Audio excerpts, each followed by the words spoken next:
Bonjour, voici un cadre bien sympathique pour parler d'un problème qui est assez grave quand même, puisque je veux vous parler aujourd'hui de la dépression. C'est une maladie qui touche 5% de la population mondiale, à savoir que ça fait quand même 250 millions de personnes qui sont touchées, avec 50% de plus chez les femmes. Et en ce qui concerne les suicides, c'est entre les 15 et 29 ans la quatrième cause de mortalité. Donc je vais vous donner quelques éléments concernant cette maladie. Les causes, les signaux d'alerte et ensuite, en fin de vidéo, je vous donnerai quelques techniques, quelques conseils pour vous orienter si vous êtes touché ou si des personnes autour de vous sont susceptibles d'avoir cette maladie. Alors, quelle différence y a-t-il entre le burn-out et la dépression ? Eh bien, même si à la finale on a l'impression que ce sont les mêmes symptômes, eh bien il y a quand même une différence, puisque le burn-out, il va y avoir une hyperactivité centrée sur le travail, alors que dans le côté dépression, ça va être un questionnement existentiel. Dans le burn-out, il va y avoir une sensation que le temps est plus court et ingérable, alors que dans la dépression, le temps est devenu interminable et sans avenir. Alors voici 5 signaux d'alerte.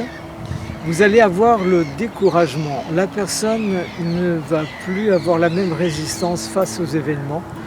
Elle va se décourager assez facilement. Elle n'a plus suffisamment d'énergie et le courage lui manque. Et deuxième alerte, ça va être la tristesse. La tristesse qui va être permanente. Bon, une tristesse de courte durée est tout à fait normale, mais là c'est une tristesse qui va s'installer et la personne va être de façon constante dans cet état. Alors il y a ce qu'on appelle la dépression souriante. C'est lorsque la personne est dans un état de tristesse, mais qu'elle fait des efforts pour être souriante et son entourage a du mal d'ailleurs à remarquer cette alerte. Comme troisième signal, l'apathie. La personne va être en incapacité de réagir, de ressentir les émotions, avoir un manque d'intérêt émotionnel. L'autre signal d'alerte, ça va être l'éloignement. Alors, l'éloignement à la fois de ce que la personne aimait, ce qu'elle aimait faire, mais aussi de l'éloignement physique. Elle va s'éloigner des gens qui, au préalable, avec qui elle s'entendait bien, qu'elle aimait côtoyer, la famille, les amis, etc. Elle va commencer à s'isoler. Le cinquième signal d'alerte, qui est déjà là un signal qui est devenu maintenant un signal très fort et que là il va falloir absolument consulter un spécialiste. La personne va être désormais en incapacité de réagir aux événements, à quoi que ce soit. Elle est dans l'immobilité. Là, elle est arrivée à un moment où elle va devoir être suivie médicalement. Elle va devoir prendre des médicaments pour la sortir de cet état, pour commencer à remonter, parce que là, elle est descendue vraiment très bas dans la maladie. Désormais incapable de se prendre en main toute seule. Et donc, elle a besoin d'être dans une structure médicalisée. Bien que la dépression soit une maladie courante, on ne sait pas exactement ce qui provoque cette maladie précisément. Ce qu'on peut en déduire, c'est que c'est comme s'il y avait à un moment donné un trop plein d'événements, d'émotions négatives qui vont faire que il va y avoir cet état qui va se présenter. Parfois c'est un petit événement, juste un événement qui va être la goutte d'eau qui va faire déborder le vase. Des fois c'est un gros événement, mais des fois c'est une accumulation de choses qui va faire que la personne va sombrer dans un état dépressif. Cette maladie est complexe, c'est un mélange de beaucoup de choses qui peuvent venir se greffer à tout cela. Au-delà des événements qui vont se produire, ça va être aussi le facteur héréditaire, ça va être l'environnement, l'alimentation, l'hygiène de vie, etc. Donc c'est un tout qui fait qu'à un moment donné, il y a un basculement. Il faut quand même définir quelques causes et je vais vous en donner 5 principales.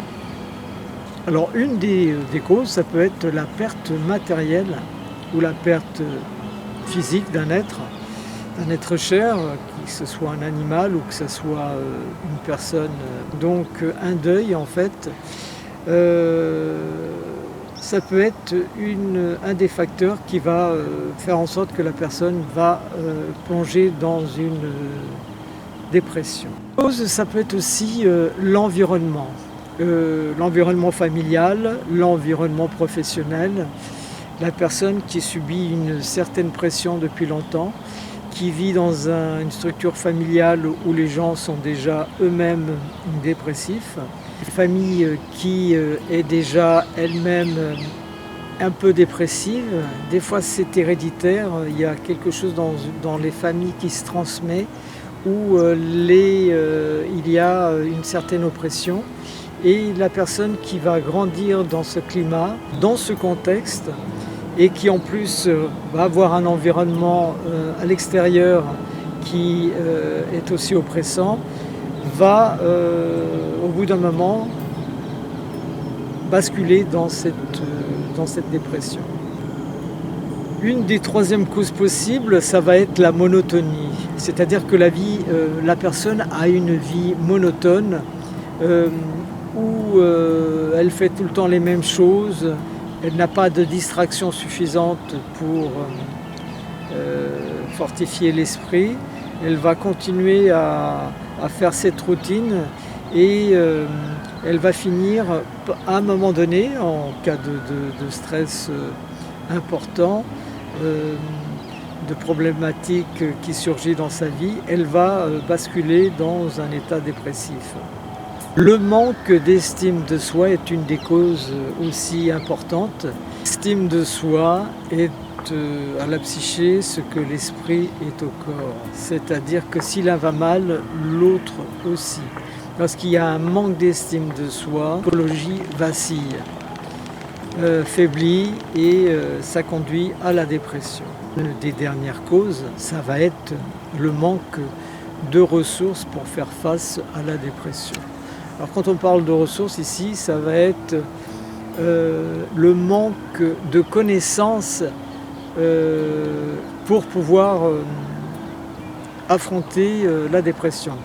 Ces connaissances, c'est ce que je suis en train de faire avec cette vidéo, c'est d'apporter des éclaircissements sur cette maladie.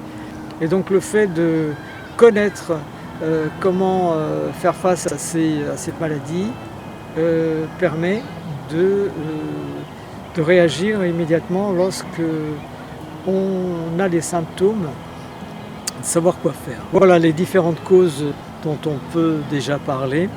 Je vais vous donner quelques moyens pour faire face à cette maladie. Alors ce que vous devez faire ou ce que la personne doit faire lorsqu'elle est touchée par la maladie, c'est de se rappeler ce qui se passait lorsqu'elle était parfaitement bien. C'est-à-dire ce qu'elle faisait, qui elle fréquentait et sa vie en fait à ce moment-là. Et elle va essayer de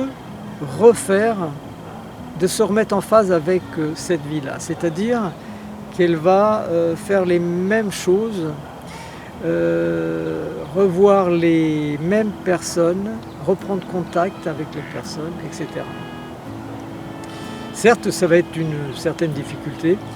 Alors, une des techniques, c'est d'abord de travailler en imagination cela. C'est-à-dire si la personne aller faire une activité à un moment donné et qu'elle a arrêté de la faire et que physiquement elle a du mal à s'engager, elle va commencer par la travailler en imagination. Créer un dynamisme dans l'imagination et une fois qu'elle aura travaillé en imagination, ça lui sera plus facile de s'engager réellement. Une des choses aussi à faire, c'est de retrouver un équilibre alimentaire, sommeil de durée satisfaisante, éviter l'alcool ou le réduire, éviter toute substance illicite, car tout ça aggrave la dépression. Alors très important, si la personne a un ami ou quelqu'un en qui elle a confiance, en qui elle peut se confier, c'est un excellent moyen aussi pour se sentir mieux. Et en toute fin, consulter un médecin, si le cas s'avère nécessaire. 4 principales choses à faire, c'est de rester positif, c'est aller chercher la positivité, aller chercher le bien, s'abstenir de toute chose négative, de toute fréquentation de gens qui sont négatifs, s'éloigner des informations, tout ce qui tourne en boucle, qui nous ramène que des choses de la noirceur. Donc bien s'éloigner de tout ce qui est négatif. Rester au maximum dans le positif. Sachant que tout ce que nous mettons dans notre esprit va finir par germer. Si on met des choses positives, on va penser à du positif, on va voir le positif. Si on voit des choses qui sont négatives, notre esprit va se conformer à aller chercher de la négativité et on va voir les choses de manière plus sombre autour de nous. Alors si vous avez l'habitude de faire tout le temps les mêmes choses, d'être dans une routine, que ce soit à la maison, au travail, il faut s'efforcer de casser cette routine, de temps en temps faire un break ou si vous pouvez carrément changer votre fonctionnement dans la vie de tous les jours. Si ce n'est pas possible, eh ben, on va faire des coupures, des breaks, on va s'aérer l'esprit comme on dit. Autre pratique qu'on peut employer, qui rejoint d'ailleurs celle d'avant, ça va être de trouver des centres d'intérêt, des choses qu'on a envie de faire, des choses qui nous motivent, des choses qui vont vous mettre en action, de la motivation. Il faut trouver des motivations pour vous relancer sur le chemin de l'envie. Retrouver du lien social à travers des associations, à travers des réseaux sociaux, des rencontres. Donc je résume les 4 choses que je préconise. Rester dans le positif, casser les routines, trouver des centres d'intérêt, trouver un côté social. Je vous ai apporté ici quelques explications sur la dépression, être vigilant sur ce type de maladie, car immanquablement, la personne qui a des idées suicidaires risque de finir par passer à l'acte. Donc être vigilant. Alors si vous êtes touché par cette maladie, sachez que vous n'êtes pas la seule personne qui ait eu ce problème, qu'il y en a beaucoup d'autres qui l'ont eu, qui l'auront, et qu'elles ont réussi à s'en sortir. Soyez consciente de cela, vous vous en sortirez. C'est une maladie dont on peut s'en sortir si on a les connaissances qu'il faut. À liker et à vous abonner à la chaîne. Merci à tous ceux qui sont déjà abonnés. À bientôt. Merci. En thérapie, on va utiliser les thérapies cognitives et comportementales. On va aussi travailler avec, on peut travailler avec l'EMDR, Eye Movement Desensitization and Reprocessing, et on va pouvoir aussi travailler avec l'hypnose.